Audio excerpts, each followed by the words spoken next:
What's the conversation? Keep your hands up. What's the conversation? Keep your hands up. Don't touch me, bro. What's the conversation? Move, bro. I'm trying to get ready for work, man. Go. How you getting ready for work? What is going on? That's all. Jeremy Brown was born on October 18, 1994, in the heart of Mississippi. He grew up in a deeply rooted Southern family that believed in hard work, humility, and showing up for each other. His childhood home was always full of siblings, cousins, and neighbors coming and going, and there was never a shortage of warmth. Jeremy was the second of 4 children, raised by a mother who worked 2 jobs and a father who always made time to coach Little League or fix a neighbor's car.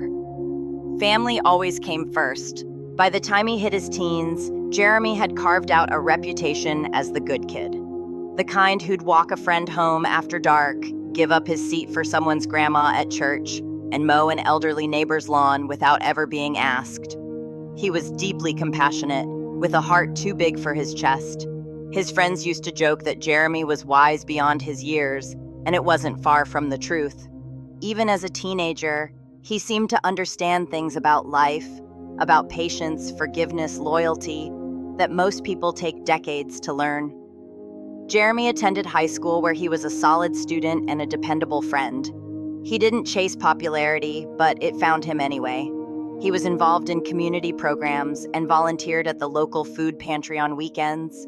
If there was ever someone you could count on, it was Jeremy. He had dreams too. Not flashy ones, but honest ones. He talked about starting a business someday, maybe getting into carpentry or landscaping. He wanted to build something from the ground up, something he could pass down. After graduation, Jeremy wasted no time stepping into adulthood. He took up work as a delivery driver to help his mom with bills, and then later picked up a part-time job doing construction gigs. It wasn't glamorous, but he never complained. He showed up early, worked hard, and stayed late. Co-workers admired his work ethic, saying he was the kind of man who did his job with pride. Every paycheck went toward helping his family, paying off bills, and setting aside money for the future. He was working for everyone he loved. His social media was filled with moments that showed the kind of dad he was. Family dinners, dance recitals, birthdays, and lazy Sunday afternoons spent playing video games or grilling in the backyard. He called his children his purpose. He was the kind of father who gave hugs freely, apologized when he got things wrong, and made sure his kids knew they were loved. But behind the family photos and sweet captions, there were cracks beginning to show. The relationship between Jeremy and Khadijah had its share of struggles. Over time, arguments became more frequent. Those close to Jeremy say he was patient to a fault, always trying to keep the peace, always trying to fix things that were broken. He believed in family, in forgiveness, and in second chances, sometimes at the expense of his own peace. There were whispers of control issues, outside influences, and deepening tension at home. The couple had a long, rocky history, with arguments that friends described as heated and sometimes uncomfortable. But Jeremy always tried to de-escalate. He started spending more time with extended family, trying to find balance and clarity. But he never gave up on his family. He held on, hoping things would get better, praying for change, and continuing to show up every single day. According to Lowndes County Sheriff Eddie Hawkins, there was a documented history of domestic violence between Jeremy and Khadijah. Both had previous records. This wasn't a couple having their first fight. This was a pattern that had been building for years. Arguments that escalated, accusations that turned physical, a cycle of tension and temporary peace that kept repeating, getting worse each time. But these long-standing domestic issues and tensions were about to lead to something far worse. It started with a fight, as usual. It wasn't the first one, but it was going to be the last. On the morning of March 25th, 2023, tensions inside the apartment shared by Jeremy Brown and Khadijah Michelle Brown at 500 Green Tree Drive had reached a breaking point. The couple had been arguing throughout the day. Sources close to them say the argument started over something small, but it escalated fast. Accusations flew. Doors slammed. Their 4 children were reportedly inside the apartment when things took a turn. Jeremy tried to cool things off, but Khadijah wouldn't let it go. She was constantly accusing him of not spending enough time with the children, with her mother constantly egging her on from behind. But that's not all. Khadijah Brown accused Jeremy Brown of cheating on social media before the murder. In the hours leading up to the tragic incident, she posted disrespectful messages aimed at Jeremy, including claims that he was involved with his employees, and shared screenshots of alleged text conversations. However, there is no confirmed evidence that Jeremy was actually cheating. In a moment that still haunts the people who saw it, she opened Facebook and went live. This wasn't new behavior. Khadijah had developed a habit of live streaming arguments or posting emotional outbursts online, but no one could have expected what was about to unfold. Dozens of people tuned into the live stream that morning, expecting the usual verbal back and forth, not realizing they were witnessing the prelude to something irreversible. I want to have something to say, but he ain't here with his kids. He ain't helping. He left at 6:00. He left at 6:06 to go be with his mama. Over here trying to cook something to eat. Instead of trying to. Why is there got to be a question about do I need to cook for the kids? Why is there a question? And he don't never have to question. He don't want to question everybody's loyalty. But where is his loyalty at? But he want to talk about me when I am not doing. He want to talk about me when I'm not doing. Talk about unnecessary. Then he talking about calling the police. Talk about I'm gonna get my stuff. But you got 4 kids and a wife. It's 7:36. He can't even be. He can't even come here and cook for these kids. He can't come here and cook for the kids. He It's, got to be at work at 8 o'clock. nah, matter of fact, he gotta be at work at 9. Okay, but he still got time to cook for these kids. And then he gotta go pick up his buddy from his job, Law. Well, he need to tell Long he need to get his mama car and go to work. He pick up his buddy Law, take him to work back and forth every day. I ain't got nothing to But then- nobody helping nobody, but if Long But he can't put gas in both cars. What I'm saying, if Long ain't giving him no gas money to go to work, talking about people got stuff. Okay, he wanna put it like that. I got stuff to do too. I'm over here. I got stuff to do too. I'm over here. I'm over here putting the rep. Like I said, Yeah, what you on the phone with? Uncle, bro. Boom. I'm talking about uncle. Chill.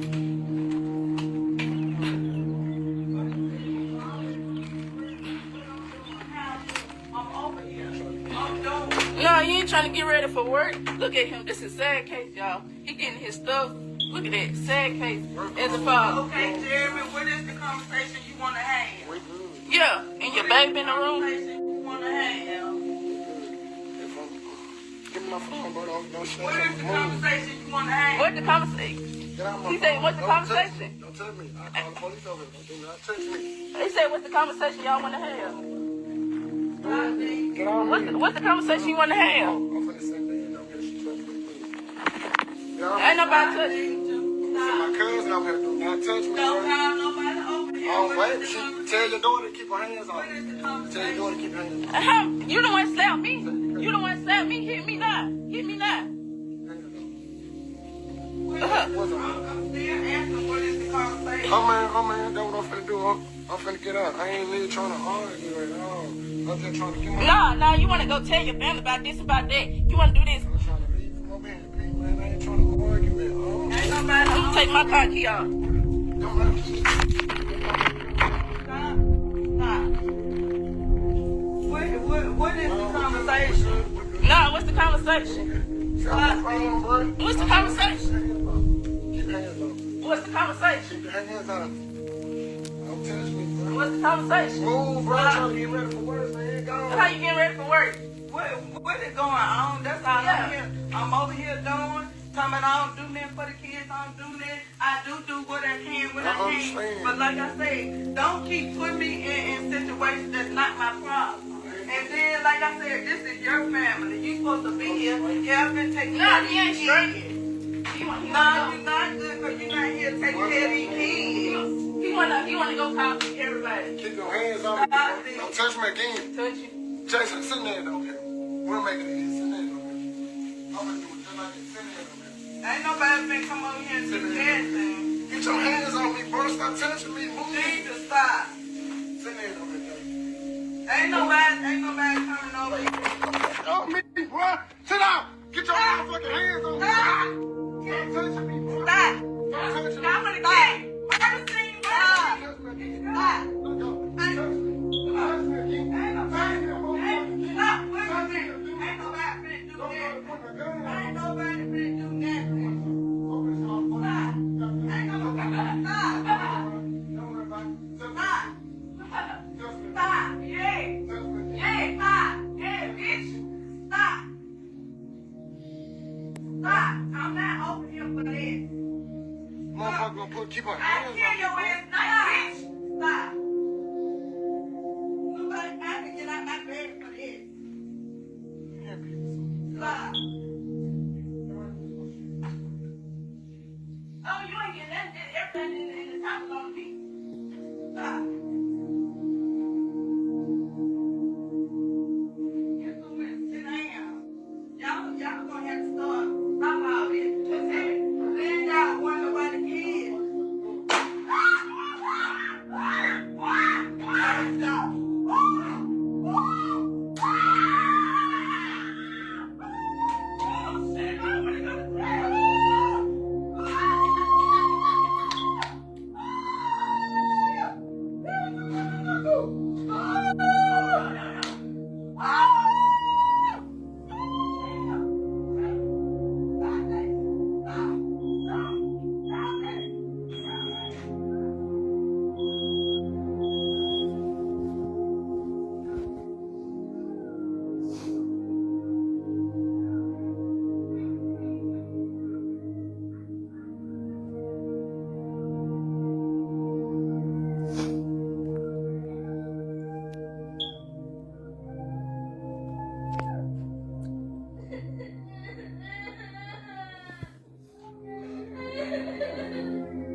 I'm sorry, baby.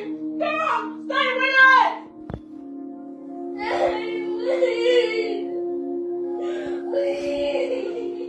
Come on. Jeremy, stay with me. Stay with me. Stay with me.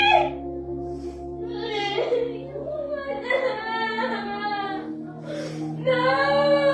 Jeremy, the guy, I didn't mean to. I didn't mean to. I'm sorry, baby.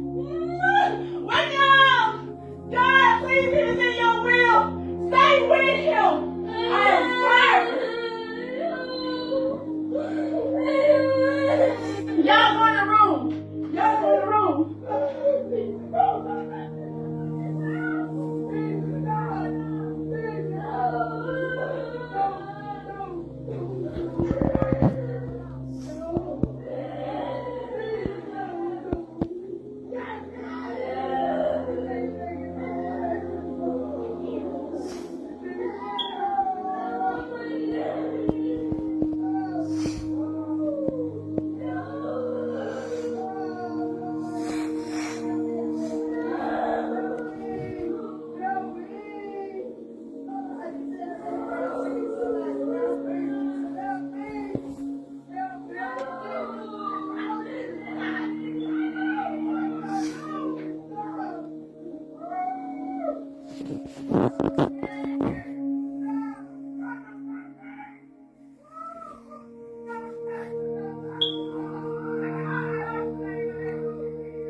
Sheriff Eddie Hawkins later told reporters, "The phone had been thrown down, and then you heard the shot."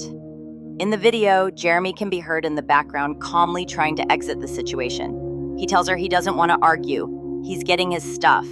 He tries to grab his things, but Khadijah follows him with the phone, accusing him of trying to leave, of not caring, of cheating. Jeremy continues to insist that he just wants to leave peacefully. His voice is tired but controlled. Then, off camera, there's a single loud bang. People on Facebook could hear Khadijah screaming that she didn't want to go to jail and telling a child in the home that his daddy was dead. Then the screen goes dark and the live stream ends. Viewers flooded the comment section in panic. Many couldn't believe what they had just heard. Some wondered if it was fake. Others immediately called 911, but just minutes later it was confirmed that what they had seen was real. At exactly 7:42 a.m. on March 25, 2023, officers with the Lowndes County Sheriff's Department were dispatched to 500 Green Tree Drive after receiving multiple reports of a possible shooting. When deputies arrived at the scene, the apartment was filled with chaos. Children were crying, family members were screaming, and Jeremy Brown was lying motionless on the floor. He had been shot once in the back. Deputies immediately secured the scene. Khadijah was still inside the apartment, visibly shaken but not resisting. The weapon, a 9mm handgun, was recovered at the scene. Jeremy was pronounced dead where he lay. The bullet had pierced vital organs, and there was nothing paramedics could do. Khadijah was taken into custody that same night. At the station, she didn't deny what had happened. She admitted to grabbing the gun during the argument, but her explanation didn't match the evidence. There were no signs of struggle. Jeremy was unarmed, and according to investigators, he had his back turned when the shot was fired. He was not threatening her. In fact, he was trying to leave. The police were clear. This was not self-defense. Within hours, 28-year-old Khadijah Michelle Brown was officially arrested and charged with murder. The sheriff's office released a statement the following day confirming the fatal shooting and stating that it stemmed from a domestic situation. Sheriff Eddie Hawkins called the incident a senseless and tragic act and emphasized that there was a history of domestic violence between Brown and the victim. This was a tragic and senseless murder, and our thoughts and prayers go out to the family of the victim. Khadijah was booked into the Lowndes County Adult Detention Center and held without bond. The courtroom was cold and quiet the morning Khadijah Michelle Brown made her first appearance before a Lowndes County judge. She walked in wearing a standard jail-issued jumpsuit, her face blank, her posture stiff. Gone was the fiery attitude that many had seen on social media. Gone was the voice that shouted over live streams. In its place stood a woman subdued by consequence and the weight of what she had done. Khadijah faced a charge of first-degree murder, a deliberate, intentional act of taking a life. The defense struggled to build sympathy. Khadijah's lawyers hinted at past emotional strain in the relationship, attempted to frame her as overwhelmed, panicked, and not fully in control of her actions. But the prosecution countered that whatever problems existed, they did not justify murder. Emotional instability doesn't erase intent, they argued. Khadijah made the decision to pick up a gun during an argument. She chose to pull the trigger, and she chose to broadcast her anger live, turning a private conflict into a public tragedy. After several hearings and pretrial delays, the case reached its breaking point. Faced with overwhelming evidence and mounting public scrutiny, Khadijah Brown pleaded guilty to second-degree murder in a deal that removed the possibility of a life sentence but still carried severe consequences. Khadijah Brown pled guilty to second-degree murder today in Lowndes County Circuit Court. She was ordered to serve 34 years in prison. 6 years of the sentence was suspended. Brown shot 38-year-old Jeremy Brown at their Green Tree apartment in March of 2023. At the time, Sheriff Eddie Hawkins says the couple had been arguing the night before the shooting. The sheriff told WCBI Jeremy Brown was allegedly trying to leave the apartment the next morning and defuse the situation before he was shot. The shooting happened on a Facebook live stream and made national headlines. You may remember that. Khadijah Brown told the court the shooting was an accident. On Friday, May 24th, 2024, Khadijah Michelle Brown, 29, appeared in front of a judge and was sentenced to 40 years for the murder of her husband, Jeremy Brown. Khadijah will serve 34 years behind bars, with the final 6 years being on supervised release. The courtroom fell silent at the sound of the sentence. Khadijah didn't cry. She simply nodded, as if she'd been waiting for this moment and already knew what was coming. The public reaction to the sentence was intense. Some believed justice had been served. Others felt the sentence should have been longer given the visibility of the crime and the presence of children in the home. But one thing was clear: people were shaken by the rawness of what they had witnessed. It was an open wound that had played out in real time online for anyone to scroll past. In the weeks following the sentencing, family and friends turned their focus to Jeremy, honoring him, mourning him, and laying him to rest. Jeremy's funeral was held at a local church in Columbus, Mississippi, not far from where he was born and raised. The sanctuary was packed. People filled every pew, with others standing along the walls and spilling out into the lobby. There were flowers, white, red, and gold, and photos of Jeremy at different stages of his life. His casket was closed. The trauma had been too much. For Jeremy's family, the shock was unbearable. They couldn't believe that a disagreement had led to something this final, that Jeremy, peaceful, loving, dedicated to his kids, had lost his life, not in the street, not in some random act of violence, but at home. What made it even more haunting was how preventable it all seemed. Jeremy hadn't been aggressive. He hadn't fought back. He did what people are told to do in toxic situations. He tried to leave. But walking away wasn't enough. And now a father was gone, a family was shattered, and a community was left asking how an argument turned into a murder broadcast for the world to witness. This case raised uncomfortable questions about social media, domestic violence, and the responsibility of platforms when intimate violence is broadcast live. The shooting happened on a Facebook live stream and made national headlines precisely because of how unprecedented it was. The idea that domestic violence could be streamed live, that children could be present during such trauma, and that hundreds of strangers could become unwitting witnesses to murder represented a new and disturbing intersection of technology and violence. Jeremy Brown leaves behind 4 children who will grow up without their father. Children who were present during his final moments. Children who heard their daddy die and couldn't understand why.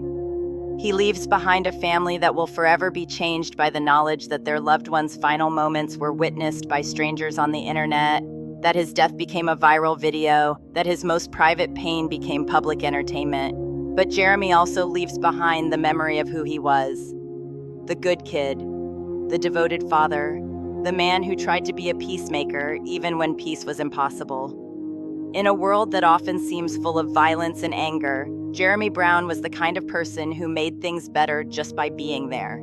He was the guy who showed up, who kept his word, who put his family first, who believed in second chances and working through problems. That he died trying to walk away from a fight tells us everything we need to know about who Jeremy Brown was, and everything we need to know about the tragedy of domestic violence. Jeremy Brown was 28 years old when he died. He was a father, a son, a friend, and a man who spent his life trying to keep the peace. He deserved better than to become a viral video. He deserved to live. This case raised uncomfortable questions about social media, domestic violence, and the responsibility of platforms when intimate violence is broadcast live. The shooting happened on a Facebook live stream and made national headlines precisely because of how unprecedented it was. The idea that domestic violence could be streamed live, that children could be present during such trauma, and that hundreds of strangers could become unwitting witnesses to murder represented a new and disturbing intersection of technology and violence. Jeremy Brown leaves behind 4 children who will grow up without their father. Children who were present during his final moments. Children who heard their daddy die and couldn't understand why. That he died trying to walk away from a fight tells us everything we need to know about who Jeremy Brown was, and everything we need to know about the tragedy of domestic violence. Jeremy Brown was 28 years old when he died. He was a father, a son, a friend, and a man who spent his life trying to keep the peace. In the end, justice was served. Our hope and prayer is that the lessons from this tragedy are never forgotten, and that Jeremy's family will continue to look after his children, giving them the love and support they need to heal. If this story moved you, please like this video, subscribe to the channel, and share it with others. Your support helps us continue bringing you these important stories. Thank you for watching, and we'll see you in the next one.